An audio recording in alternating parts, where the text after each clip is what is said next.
बिस्मिल्लाहिर्रहमानिर्रहीम। अस्सलामुअलैकुम वरहमतुल्लाहि वबरकातुहू। मुअज़्ज़ज़ नाज़रीन गिरामी, अब्दुल्ला ज़िया गोट फार्म की तरफों तुहाडी खिदमत च हाज़र हाँ।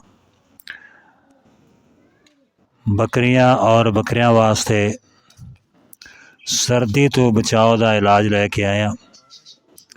सख्त सर्दी का मौसम है और इस मौसम के अंदर भारुआं नूं सर्दी को बचाना इंतहाई ज़रूरी है। अगर किसी भारू नूं सर्दी लग जाए तो फिर वो काफ़ी कमज़ोर हो जाता है। इस वास्ते एक ऐसा नुस्खा तुहाडी खिदमत में पेश करन लगे हैं, देसी इलाज, कि अगर तुसी 3 दिनों बाद बकरे नूं ये नुस्खा इस्तेमाल कराओगे तो बकरा बकरी इंशाअल्लाह उल अज़ीज़ सर्दी को बचे रहणगे। खुसूसन कमज़ोर जानवरों वास्ते इंतहाई ज़रूरी है। जानवर इंसान वास्ते, फार्मर वास्ते बड़ी अहमियत के अमल होंदे ने, क्योंकि इन्हां नाल ही फार्मर की बहार होंदी है, इहदी रोज़ी का जरिया होंदे ने। इस वास्ते इन्हां नूं इस तरह ही संभाल के मुहब्बत प्यार नाल रखना चाहिए जिस तरह असी अपने बच्चों नूं संभाल के रखने हैं। तो सर्दी तो बचाव का नुस्खा मैं तुहाडी खिदमत में पेश कर रहा और गुजारिश करांगा कि तुसी Abdullah Zia goat farm channel नूं सबसक्राइब करो और लाइक करो और घंटी के बटन को दबाओ ताकि आइंदा भी जिहड़ी वीडियो रिकॉर्ड होवे तुहाडे तक पहुँच जाए। तो मैं नुस्खा तुहाडे सामने पेश करन लगा। गुड़ 1 किलो, घी डाल्डा घी 1 पाइया, हालिया जिन्हों हालो भी कहा जाता है आध पा, सौंफ आध पा और पानी 1 किलो। इन सारिया चीज़ों मिक्स कर लेना है और मिक्स करके ते इन्हां दा काढ़ा बना लेना है। काढ़ा संभाल के रख दियो, ठंडा करके तो 1 कप 1 भारू नूं इस्तेमाल कराना है।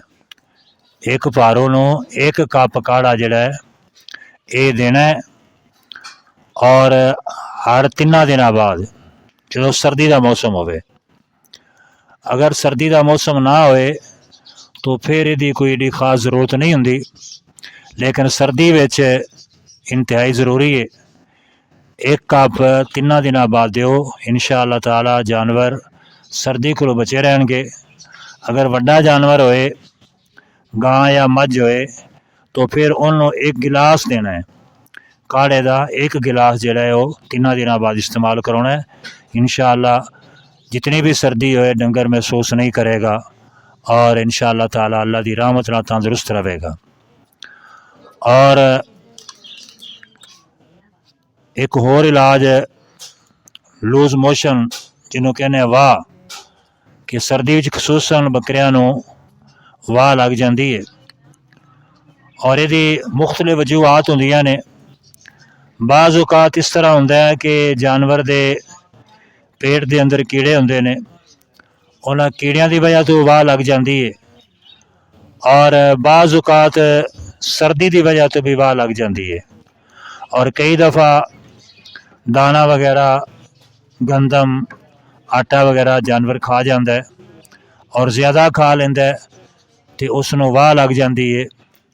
उहदे वास्ते बेहतरीन इलाज तुहाडे सामने पेश करांगा।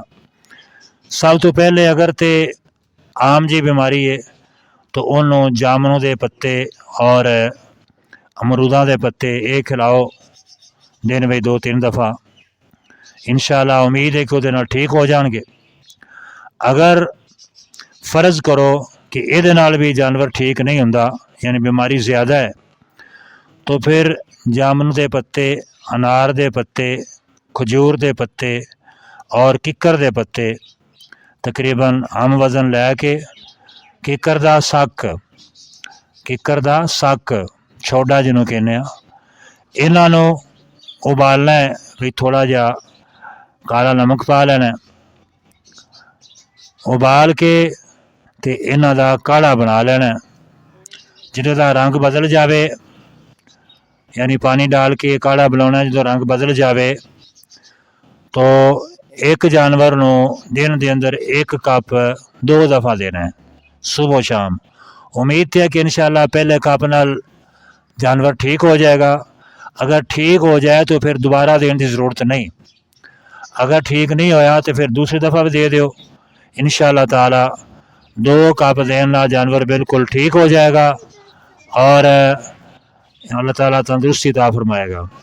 इस तो अलावा सल्फा एक यानी शरबत है, अंग्रेज़ी दवाई है, वो भी अगर दी जाए वो भी 5 सीसी जानवर नू पिया दी जाए। अगर वो पानी मिला लो आधा कप पानी हो 5 सीसी सल्फा हो तो वो भी इंशाअल्लाह जानवर ठीक हो जाता है। लेकिन जोड़ा मैं काढ़ा दसिया है ये इंतहाई ज़्यादा बीमार जो जानवर हो जाता है यानी उसनों वाह ज़्यादा लग जाती है, लूज मोशन ज़्यादा होंगे ने तो फिर देना है इंशाअल्लाह उल अज़ीज़। ये देन नाल उम्मीद है कि पहले कप नाल ठीक हो जाएगा वरना दूसरे कप ते अल्लाह की रहमत नाल जानवर ठीक हो जाएगा। अपने जानवरों की हिफाजत करनी चाहिए, इन्होंने जानवरों सर्दी को बचाना चाहिए, बीमारी को बचाने की कोशिश करनी चाहिए। ये को बचाना तो अल्लाह ने होंदा है लेकिन इंसान की कोशिश होंदी है, अपनी कोशिश जी जारी रखनी चाहिए और अल्लाह ताला भी किसी की मेहनत नू कोशिश नू ज़ाया नहीं करते। अल्लाह ताला भी जो बंदा मेहनत कोशिश करता है तो उसका सिला जरूर अता फरमाते हैं। और खुसूसन जानवरों की ज़कात का ख्याल करना है कि साल बाद जानवर की ज़कात जरूर अदा की करो, वो इंशाअल्लाह जानवर जोड़े ने बीमारियों को इंशाअल्लाह महफूज रहते हैं। अल्लाह पाक सब का भला करे, सब की खैर करे और सब के जानवरों तंदुरुस्ती अता फरमाए। अस्सलामु अलैकुम वरहमतुल्लाहि वबरकातुहू।